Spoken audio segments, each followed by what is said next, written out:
Março, mês da conscientização da endometriose. Você sabe o que é endometriose ou quer conhecer mais sobre o assunto, os tratamentos? Doutora Márcia do Genomics é minha convidada de hoje para conversar com a gente sobre isso. Quer saber? Fica com a gente que a gente vai te contar.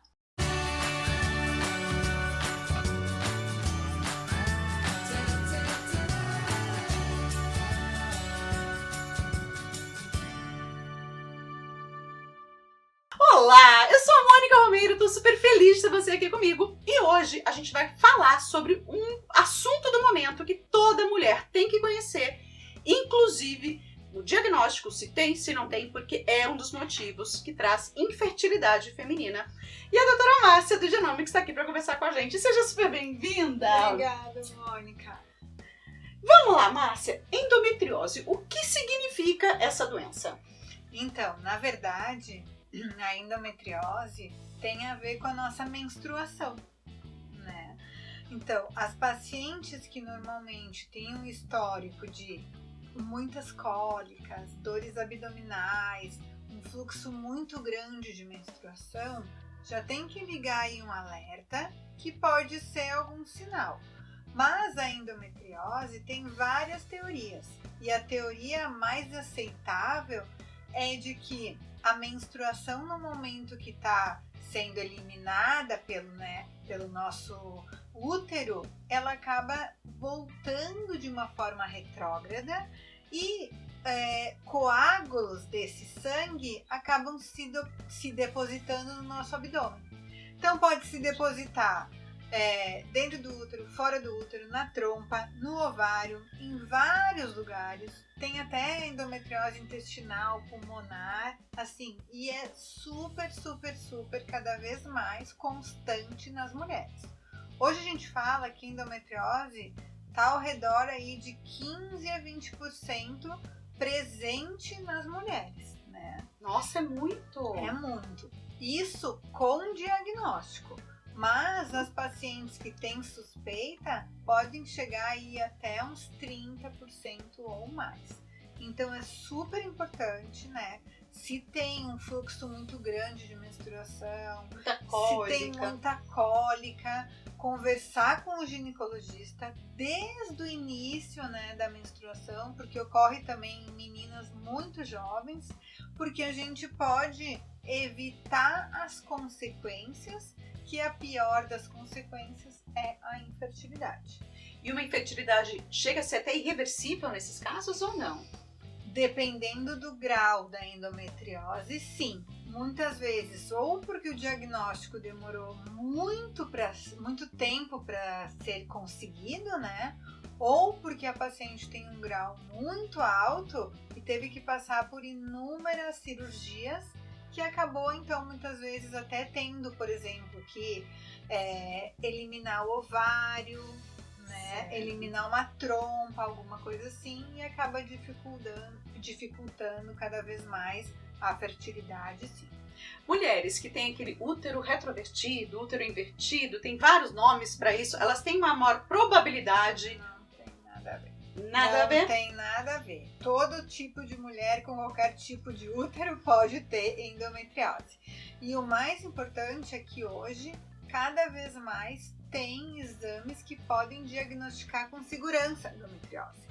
Então é isso que a gente fala, que a gente tem que se conscientizar, porque a gente pode aguentar até um limite a dor da cólica. Sim. A gente tem dias, né, e fluxos intensos de menstruação, mas quando acaba tendo um volume muito maior, a gente tem que ficar de olho, porque hoje a gente sabe que fazendo um ultrassom com preparo intestinal ou fazendo uma ressonância magnética, a sensibilidade desses exames e a especificidade, quando feita por um bom profissional, é altíssima e pode identificar onde estão os focos de endometriose para ver se precisa ou não fazer uma cirurgia e, quem sabe, né, precisar, então, um tratamento de reprodução assistida ou até mesmo tentar, então, voltar a ter uma gestação naturalmente.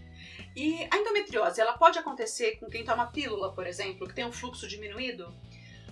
Pode, mas é menos comum. Tanto é que um dos tratamentos para endometriose é o uso de anticoncepcional ou até mesmo o bloqueio da menstruação. Certo, Né? tomar aquelas pílulas de uso contínuo, adesivo, Isso mesmo. subcutâneo, o Isso DIU mesmo, hormonal. Isso mesmo. Isso Tá, mesmo. e aí quando eu vou parar de colocar esses hormônios no meu corpo, que eu vou voltar a menstruar normalmente, ela pode voltar a aparecer ou aparecer pela primeira vez. Então eu posso descobrir quando eu virei tentante. Pode mesmo. Porque antes o meu fluxo era menor, ela estava assintomática, eu não sentia quase nada, ela estava escondida. Por isso que a gente fala que muitas pacientes têm endometriose, mas é tão assintomática que acaba não percebendo e só vai perceber lá quando quer engravidar. E aí, às vezes, é um pouco tarde.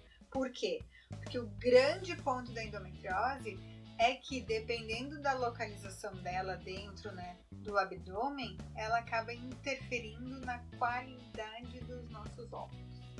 Então, pode ser que eu tenha 30 anos, ou que eu tenha 35 ou 40 anos, que para pacientes com endometriose, essa qualidade vai ser menor do que a gente está acostumada com com a mesma idade sem endometriose. Ela pode ter uma reserva ovariana boa, mas a qualidade deles deixa a desejar, vamos dizer assim, chegando até a ser impossível uma gestação com seus próprios óvulos. Às vezes sim. Às vezes é bem comum acontecer isso, por isso que o tratamento e o diagnóstico precoce é fundamental. E é por isso que tem um mês inteiro voltado para esse assunto. Ele é muito mais comum do que a gente gostaria, ele realmente é grave, não só para sua saúde reprodutiva, mas para sua saúde de uma forma geral, até qualidade de vida. Viver com cólicas, viver com essas dores certeza. abdominais, o fluxo intenso. E como é que eu posso saber a diferença se eu só tenho um fluxo normal ou intenso? Tem uma diferença muito forte? Então, quem vai ajudar nisso é um ginecologista, porque se a gente faz os controles e tudo, se ele consegue, né, fazer ultrassom transvaginal para acompanhar como que tá os nossos folículos, os nossos ovários, a presença de folículos, a nossa ovulação, a gente faz testes hormonais também que podem dar uma indicativa. Então, assim, ninguém melhor do que o ginecologista para nos ajudar nesse momento, né, a saber que exames a gente precisa saber, como que a gente precisa, o que a gente precisa verificar ou acompanhar para ver, opa, isso é endometriose ou isso não é, e ter então esse diagnóstico. Autodiagnóstico pela internet não existe então, né? Pra nada. Pra nada, exatamente. Então, se você tem suspeita, se você acredita que tem sintomas parecidos com o que a doutora Márcia acabou de falar, procure o seu ginecologista, converse com ele. Quanto antes você diagnosticar, melhor para sua saúde, de uma forma geral e também reprodutiva. Márcia, super obrigada pela sua presença. Imagina. Obrigada, amor. Ela ainda vai voltar falando muita coisa bacana aqui com a gente. Se você gostou desse vídeo, não esquece de deixar um curtir. Te vejo no próximo vídeo.